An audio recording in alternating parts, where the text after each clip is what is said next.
Good morning, everyone. We're just waiting for the whole internets to wake up here this morning. Wait till LinkedIn starts to do the stream. Folks, welcome to the program. My name is, where's that button? There it is. Ooh, I want to use this one. Jeff DeVerter, Chief Technology Evangelist here at Rackspace Technology. And we are live here for another episode of Cloud Talk Live.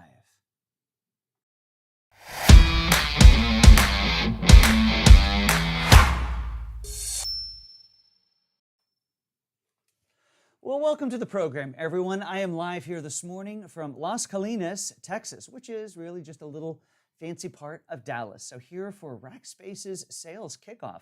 So I get to spend the week with some amazing folks here from Rackspace, from all around the country, all around the world, actually, who have pulled together. It's so good to see everyone. You know, when we would do events like this in the past, it was just another event, but it was a big one, and we'd see all the people we saw every day. Now it's the people we see in these little boxes, so it's so fun to get to see everyone together. Folks, I am so glad that you've joined us here this morning here on Cloud Talk Live, and good old Bill Clark Kent is following all the rules that he knows, and that is to introduce yourselves in the comments below. Just introduce yourselves. Tell us who you are. Tell us where in the world you are. Those are the rules. We want to know who I get to talk to. Now, I am playing with some new technology on the road, so you're going to see a few new things. It is just me here this morning. I thought I wouldn't compound things with a remote guest, but I had some thoughts about what was going on here in the world, specifically in and around AI. And so I thought I would pull those thoughts together and share them with you. Now, if you don't already know, I'd love for you to head over to Rackspace after this program, of course, rackspace.com/solve. And over there, you're going to find all of our thought leadership that we create. There's podcasts over there. There's articles over there, all sorts of information. Now, the reason that I wanted to get together and talk today a little bit about AI really gets back to the simple reason that it is such an impacting influence in the world. And are you using AI in what you do on a daily basis? Is ChatGPT on a shortcut for you in your browser? Is bing.com/chat something that you're using? I'd love for you to let me know in the comments, because it is in mine. I use it literally every day to do the things that I do. It is the jumpstart to the work that I need to do. If I'm going to start even preparing for a program like this, I'm doing my research over there, and not necessarily heading over to Bing or Google or some other search engine and assimilating the information myself. I am letting the generative AI help me with that and refine what it is that I'm looking for. And of course, all my own thoughts and opinions into it. But it is the jump start. So Lester, welcome. Good morning. Glad that you are here. Who else is here this morning? I apologize. I'm not going to get your name right, but I'm glad that you're here. You're a PMP. Singapore is here. Clark Kent, we've already called out. So everyone, welcome, and I'm glad that you are a part. If we're not already best buddies, well, there's my little handle over on LinkedIn. I would love for you to connect with me over there and be a part. I'm also playing around, of course, with some new camera angles here this morning as well. So as we get into our conversation about AI today, one of the things I really want to know is I've asked the question, and that is, how are you using AI on a day-to-day basis? I mentioned I've got either ChatGPT or Bing Chat, which is a derivative of ChatGPT, but there's some aspects of it that I appreciate a little bit more, and I use it probably a little bit more frequently. But how are you utilizing it? Hey, Costa Rica's here. So glad that you are here using AI for language teaching and learning translations. Professor Carlos, back in the house from Costa Rica. Thanks for answering the question. Everyone, be like Professor Carlos. Answer the question. All right, so as I mentioned, we're going to get into a lot of the details of what's happening in AI. But what I thought we would do first is, we throw around the term AI as if it is something that is, that everybody understands. And I thought we might start with just a little bit of a description and discussion around what it is. Now, of course, there's a long conversation about what it is, but let's look for just a second at some of the core building blocks that makes up this AI experience that we use. I'm going to use some of these terms as we go throughout our morning here today. Now, the first, of course, a derivative and a subcomponent of AI is machine learning. Now, machine learning is where we are taking a computer, a machine, of course, and utilizing it to dig in and understand a little bit more about using it to understand the data that it's looking at without having to program it to look at that data. So it's able to learn on its own. We can put an algorithm together that says, hey, we're going to use, computer vision to look at a bunch of pictures to identify a specific type of animal, or teach you about a specific type of animal. So in the future, you're able to recognize that. That would be machine learning. And deep learning is now when we start using artificial neurons to create these layers of learning that now compound on top of one another to get a little bit deeper in that understanding. Then, of course, there is natural language processing, which now is another subcomponent of that, more of a, think of it as a vertical of machine learning or AI. And that's where we are utilizing it to understand what people are saying and convert that into text so that we can then do other analysis on that text. Next would be computer vision, where we are, again, back to the example of identifying an animal. We are taking and looking at images or video in some cases to then make decisions about the things that the computer is seeing. Could be utilizing it to, thanks, Daniel. Utilizing it to understand what's happening with quality control of images of parts coming off a manufacturing line, looking at images of people as they go through their day on the street to understand traffic patterns, or maybe even using it in a medical context that we'll talk about shortly. And then, of course, there's expert systems. Expert systems then are dealing with a deeper way to look at, specifically in a vertical of understanding, what might be happening. So let's dig into a little bit of demographics about AI. So in here, there was an interesting report that I pulled out of ZDNet. You'll see it listed here. And it says most organizations, they fear AI failure, but those that implement it reap the benefits. So there's a lot of concern. There is a strong bit of inertia that is keeping a lot of companies from moving forward. And when we think about companies that are moving forward with AI, it begs the question, what are they using it for? Now, David Eskimo says, he's here from Symmetry Labs Innovation. That's awesome. Professor Carlos is using it for teaching language. So that's natural language processing is happening there. Also text, converting from one language to another. But when we look at what companies are using AI for in helping their business increase productivity and efficiency, we see this every day with the customers that we're working with here at Rackspace. Improving customer service, reducing repetitive tasks.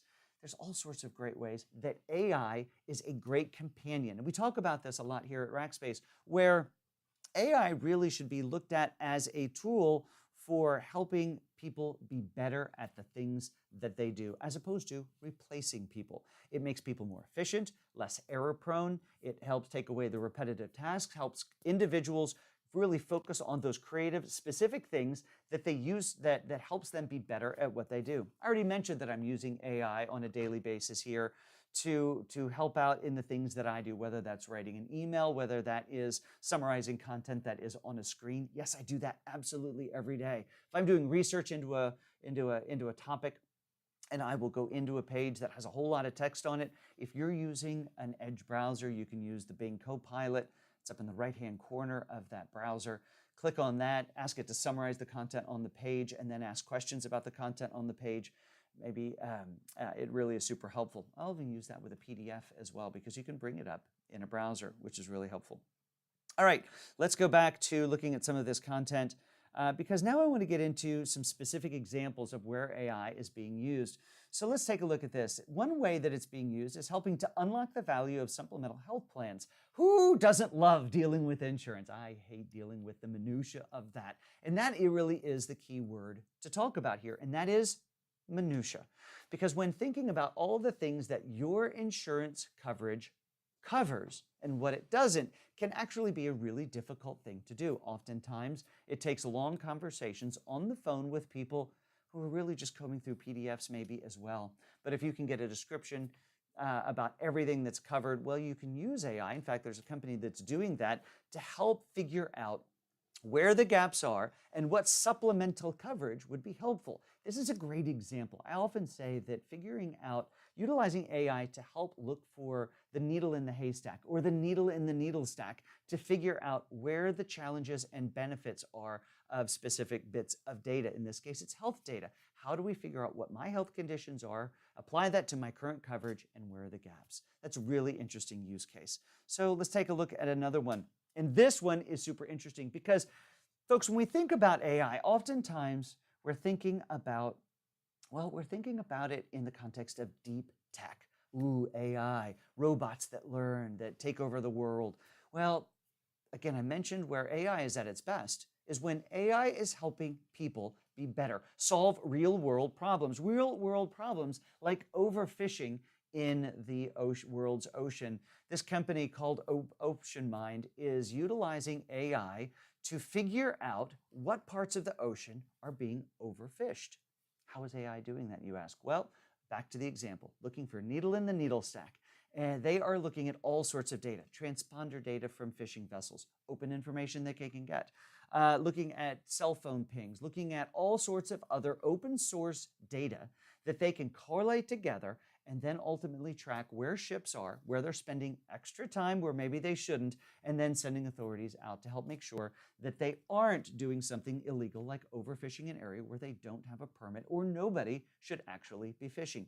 AI solving the overfishing issue that exists today in the world. I love that example. Let's look at another example, and this is a company called Global Emancipation, and that's using AI to deal with labor trafficking, which ultimately means enslaved people. There are over 45 million people enslaved in the world today, more than at any time in history, if you can believe that. Knowing that the slave history, the shameful slave history of the past, it just looks a lot different than it did before. And so they're actually using, again, a lot of open source data to be able to figure out what people are doing so that they can get in and alert authorities so that they can get in and get involved. Isn't that interesting? All right, Dubai, we're glad that you are here. Welcome to the program. All right, let's look at another example before we go too much further and get into one or two other examples. I mentioned using vision processing before. Well, they're utilizing AI to help diagnose cancer. Now, there's a specific type of cancer, the esophageal cancer. So your esophagus, that tube that connects your throat, your mouth, down to your stomach.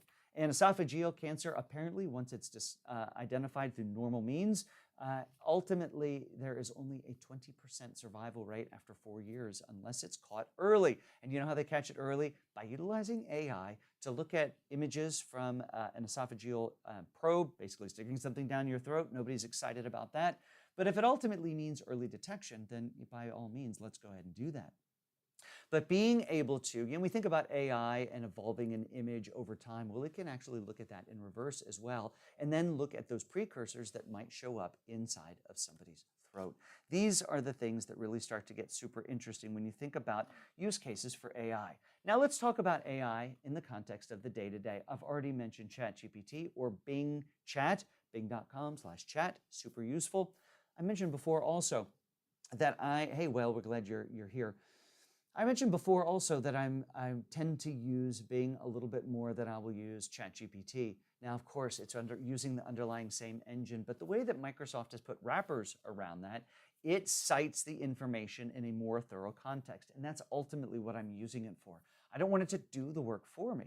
But I want it to function as a smarter search engine for me to cite those sources so I can go back and look at it and I can make corrections or adjustments to put it ultimately in my voice.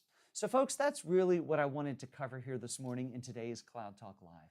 And that was to really look at what is happening in AI today to understand a little bit more about what the underpinnings and the underlying technology that exist inside of AI, and then how it's being used to make people's lives better. And then my challenge to you is how, if you're not utilizing AI on a day-to-day basis, well, you should be, absolutely should be. Now, all the rules, the guardrails apply.